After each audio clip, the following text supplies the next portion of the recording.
നമസ്കാരം. നാളെ ജൂൺ മാസം 7-ാം തീയതി. ഈ നാളുകാർക്ക് അവരുടെ സ്വപ്നങ്ങളും മറ്റും സാക്ഷാത്കരിക്കാൻ കഴിയുന്ന ഒരു മാസമായിരിക്കും ജൂൺ മാസം.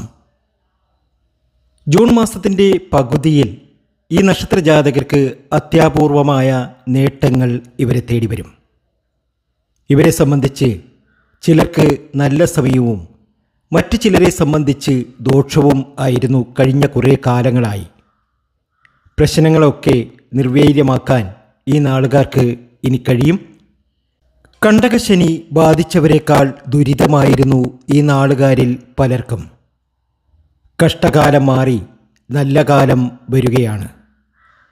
നാണക്കേടുകൾ സംഭവിച്ചതിൽ നിന്നൊക്കെ നല്ല അനുകൂലമായ പല നല്ല കാര്യങ്ങളും ഈ നക്ഷത്ര ജാതകർ ഇപ്പോൾ ഭദ്രകാളിയെ ശക്തമായി ഭജിക്കുക. അനുഗ്രഹം ചൊരിയും ഭദ്രകാളി. ഇവരെ സംബന്ധിച്ച് ഒരുപാട് നേട്ടവും ഭാഗ്യാനുഭവങ്ങളും ഇനി വന്നു ചേരാൻ പോവുകയാണ്. ആശിച്ചതും ആഗ്രഹിച്ചതും കൊതിച്ചതുമൊക്കെ ഈ നക്ഷത്ര ജാതകർക്ക് നേടിയെടുക്കാൻ കഴിയുന്ന സമയമാണ്. ക്ഷേത്രദർശനം നടത്തണം. പ്രസന്നഭാവത്തിലുള്ള ദേവീ ദേവന്മാരുടെ ചിത്രങ്ങൾ വീട്ടിൽ വെച്ച് ആരാധിക്കുക. ഇവർ ഒരു ശിവകുടുംബത്തിൻ്റെ ചിത്രം വയ്ക്കുന്നതും ഇവർക്ക് അനുകൂലത നൽകും. ജീവിതത്തിലെ എല്ലാ ദുരിത ദുഃഖങ്ങളും മാറി ഒരുപാട് നേട്ടത്തിലേക്കും ഭാഗ്യത്തിലേക്കും ഐശ്വര്യത്തിലേക്കും എത്തുന്ന ആ നക്ഷത്ര ജാതകരെ നമുക്കറിയാം. അതിനു മുമ്പ് എന്നത്തെയും പോലെ ഇന്നും നിങ്ങളിൽ നിന്നും അഭിലപ്പെട്ട ലൈക്ക് പ്രതീക്ഷിക്കുന്നു. ജ്യോതിഷ സംബന്ധമായ നിങ്ങളുടെ പ്രശ്ന പരിഹാരങ്ങൾ അറിയുവാൻ നമ്മുടെ വാട്സാപ്പ് നമ്പറിൽ ബന്ധപ്പെടാവുന്നതാണ്.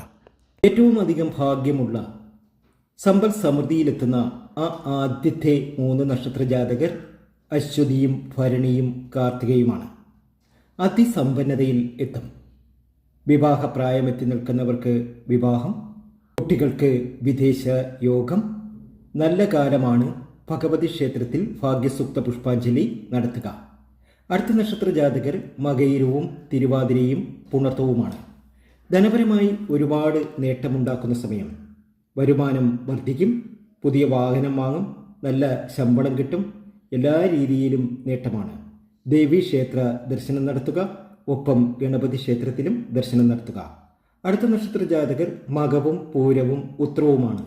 ഇവരെ സംബന്ധിച്ച് ഒരുപാട് നേട്ടവും ഭാഗ്യവും ഉയർച്ചയും വന്നു ചേരുന്ന സമയം. ഒരുപാട് അപവാദങ്ങൾ കേട്ടിട്ടുണ്ട്. ഒരുപാട് സങ്കടങ്ങൾ അനുഭവിച്ചിട്ടുണ്ട്. എന്നാൽ ഇവർക്ക് ഇനി സമൃദ്ധിയുടെയും സന്തോഷത്തിൻ്റെയും സമയമാണ്. ധനനഷ്ടമൊക്കെ വന്നിട്ടുണ്ട്. ഇനി ധാരാളം പണം വന്നു ചേരും. ആഗ്രഹിച്ചതും കൊതിച്ചതുമൊക്കെ നേടിയെടുക്കാൻ ഇവർക്ക് കഴിയും. അടുത്ത നക്ഷത്ര ജാതകർ തിരുവോണവും അവിട്ടവും പൂരുരുട്ടാതിയും ഉത്രട്ടാതിയും രേവതിയുമാണ്. സമൃദ്ധിയിൽ എത്തും ഈ നക്ഷത്ര ജാതകർ. ആഗ്രഹങ്ങളൊക്കെ സഫലമാകുന്ന സമയം. എല്ലാ ദുരിത ദുഃഖങ്ങളും മാറി ഈ നക്ഷത്ര ജാതകർക്ക് ഒരു പുതിയ ജോലിക്കൊക്കെ ശ്രമിക്കുകയാണ് എങ്കിൽ ജോലിയൊക്കെ കിട്ടുന്ന സമയം. അതുപോലെ തന്നെ ഇവർക്ക് ലോട്ടറി ഭാഗ്യവുമുണ്ട്. ലോട്ടറി എടുക്കുന്ന ഈ നക്ഷത്ര ജാതകർക്ക് ലോട്ടറി ഭാഗ്യമൊക്കെ വന്നു ചേരുവാനുള്ള യോഗം കാണുന്നുണ്ട്. തിരുവോണത്തിനും അവിട്ടത്തിനും പൂരുരുട്ടാതിക്കും ഉത്രട്ടാതിക്കും രേവതിക്കും നല്ല നിലയിൽ എത്തിച്ചേരാൻ കഴിയും. പ്രതിസന്ധികളിൽ തളരാതെ പ്രവർത്തിക്കാൻ കഴിയും. ജീവിതത്തിലെ ചില പ്രശ്നങ്ങൾക്ക് ശാശ്വതമായ പരിഹാരം ഈ ഒരു സമയത്ത് ഇവർക്ക് വന്നു ചേരും. ജീവിതത്തിലെ എല്ലാ ദുരിത ദുഃഖങ്ങളും മാറി ഈ പറഞ്ഞ നക്ഷത്ര ജാതകർ നല്ല നിലയിൽ എത്തിച്ചേരും. ആശിച്ചതും ആഗ്രഹിച്ചതും ഒക്കെ ഇവർക്ക് നേടിയെടുക്കാൻ കഴിയും. സ്വപ്രയത്നത്താലുള്ള ഫലാനുഭവങ്ങൾ കൂടുതലായിരിക്കും ഈ നക്ഷത്ര ജാതകർക്ക്. വീഡിയോ നിങ്ങൾക്ക് ഇഷ്ടമായിട്ടുണ്ടെങ്കിൽ നമ്മുടെ ചാനൽ ഒന്ന് സബ്സ്ക്രൈബ് ചെയ്യുക. മറ്റുള്ളവരിലേക്ക് ഇതൊന്ന് ഷെയർ ചെയ്യുക. മറ്റൊരു വീഡിയോയുമായി വീണ്ടും എത്തും വരെ നന്ദി, നമസ്കാരം.